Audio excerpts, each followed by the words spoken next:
Thanks very much, Chair. You're very welcome, Mr. McWilliams, and thank you for coming in. I think the warnings that you gave from 2000 onwards have been fairly well ventilated. I just want to take you through your thoughts around the crisis period in the autumn of 2008. And if I can ask you to start with, irrespective of what you believe should have been done subsequently, do you believe that the decision at the end of September 2008 to guarantee the banks was the right decision? Yes. Not only was the right decision, it was the only decision that could have been taken at the time which would have stopped a bank run. The most important thing is that over the course of the last 5 years, there have been an amazing amount of scenarios painted by people. What would have done if, could, must, blah, blah, blah, right? Okay? That's a great luxury to have. The luxury of hindsight. At the time, we had a banking system, Deputy McGrath said at the start, that was set up to fail. It was not a matter of if, it was a matter of when. As long as you have hot money and a bank run, which is the most vicious, contagious financial episode you can imagine. It's the financial equivalent of Ebola. Okay?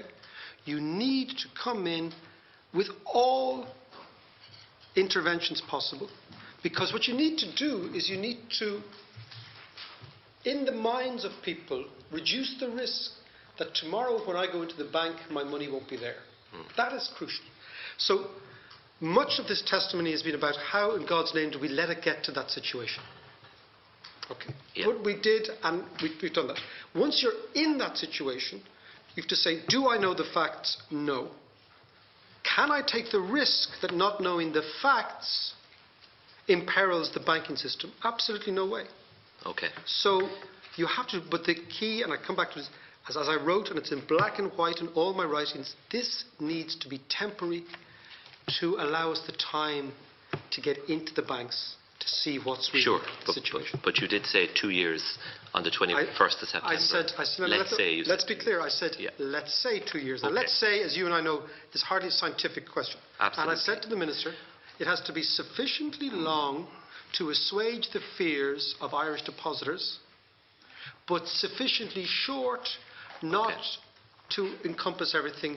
And I said to him, that is what auditors do. That is what civil servants do. You make those decisions. Can I tease out your train of thought at the time and what you believe should have happened, which maybe didn't happen? On the 28th of September, you were saying the only option is to guarantee 100% of all depositors, creditors in the banking system. After the guarantee on the 1st of October, you described it as a masterstroke, a practical blueprint for the new financial architecture that will emerge from this global crisis. But 18 days later, you were critical of the government's approach. And I want to ask you why. The evolution of this thinking. In the interim, given that at that stage, PwC were already in the banks doing the assessment of the balance sheets, of the loan books. So what didn't happen in that 18 days, which you believe should have happened? It's a very, very fair question. We come back to it. If your objective was to stop a bank run, and that was achieved, that is a very important achievement. The question you have is, had it not been done, and had you gone down the road of allowing banks to go bust, where would that have left us? That is a risk I don't believe any government can take. Then the second idea is that you have now stopped the bank run. You're beginning to, in some way, take your own hands off your throat, and you're beginning to breathe again to the extent that you have some calm. PwC were in the banking system, trying to find out. Unfortunately, PwC came up with a report that I don't think it's speaking out of school was not really worth. It came up saying the banks were quite okay. Yeah, but they hadn't reported by the 19th of October. So in that period, those 3-week period, and again, as I said, I was kind of very much, as I said, it was kind of 7 years being ignored, 7 days have been listened to, and 7 years have been ignored. So I was back on the outside after that, for whatever reason. Okay, it struck me that when I heard about the subordinated debt, I thought, this doesn't sound right. But you had earlier said 100% of creditors being guaranteed. What I said, let's be very specific, that shareholders do not get covered. And as you know, subordinated debt is equity style. And look at any sort of receivership. Subordinated debt or junior debt is regarded as equity. And that's absolutely clear from what I was saying. Okay. That this is an equity style instrument. It's not a debt instrument. And there was about 1 billion of those repaid during the guarantee. So that's an issue of €1 billion, not 10, 20, 30, 40 But it's important because it shows a way of thinking. Because again, I'm writing from my desk in my office. It shows a way of thinking.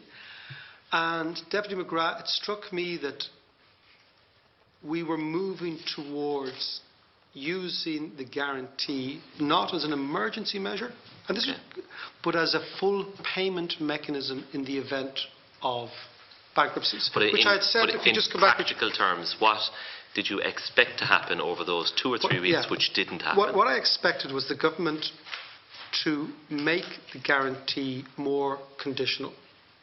Okay. I remember having a conversation with Brian Lenihan and saying, this could be the same, and because he was asking me, he said, one of the reasons I like talking to you, David, is sometimes you speak English, not economics and economic ease. And I said, regard it as like writing a insurance policy. Okay. Right, so you write an insurance policy for a young fella for driving cars. And then in the small print there is, if you're drunk, if you're taking drugs, if you're this, that and the other, the insurance policy is null and void. So put in conditions just to protect yourself, because we're still buying time. We've calmed everything. I mean, the thing is, everything's calm. Things are calm, amazingly, given what had gone before. For a while, yes. So use this now to make sure you have enough wriggle room, because that will give you the chance to make the... And again, I come back to the issue. Okay. Once you have the facts, you can do something permanent. Absolutely. Can I ask you so, Mr. McWilliams, do you believe that at that time, in September 2008, that the value of the liabilities in the Irish banking system exceeded the real value of the assets? Okay, that the bank capital was gone. That the banks were insolvent? That the banks were definitely illiquid and they were moving towards insolvency. But the guarantee resolved the liquidity issue in the short term at least. Yes. But they were still... And this is what I come back to. You can argue, I think it's fact, they were still insolvent. It is a fact. And also, not only the guarantee, but also the fact that we then had ELA. So you had a central bank. At the time of the guarantee, the collateral in the banks, Deputy McGrath, was not regarded as worthy of collateral by the ECB, if you think about it, right? The collateral, you couldn't go to the ECB and say, we have a bunch of land down in Westmeath and we reckon it's worth 10 million, give us 10 million in cash. They wouldn't take it. So you had to have these negotiations with the ECB to say, we need emergency liquidity. Then what happened was it began also to emerge that the black hole in Anglo was So do you believe, enormous. even with the benefit of hindsight, were the banks insolvent in September 2008? Question with that, if Deputy McGrath, that's not it? Yeah. Do you believe, with the benefit of hindsight, that the banks were insolvent at the end of September 2008? And I think some of the banks were insolvent, but as I said and I discussed this with Brian Lennon, they will definitely be insolvent if you don't give them liquidity. But they got that. Okay. And then I said to him... And they were still insolvent. Some of them were still insolvent. And actually the interesting thing is they were all insolvent. All Irish banks needed a government bailout in some shape or form. They were all insolvent? No, all of them needed help. Yes, so none of them could survive on their own. Oh, I know, but insolvency is a very particular term and a meaning, as you know. Now we know that certainly the two smaller banks were insolvent. But that became apparent. Can you name them just for the record? This is why I said to the Minister, you should have this savings and loans option, the debt for equity swap. So just to clarify for the record of the inquiry, who do you believe was insolvent at that time? It's obvious now that Anglo-Irish Bank was an insolvent bank.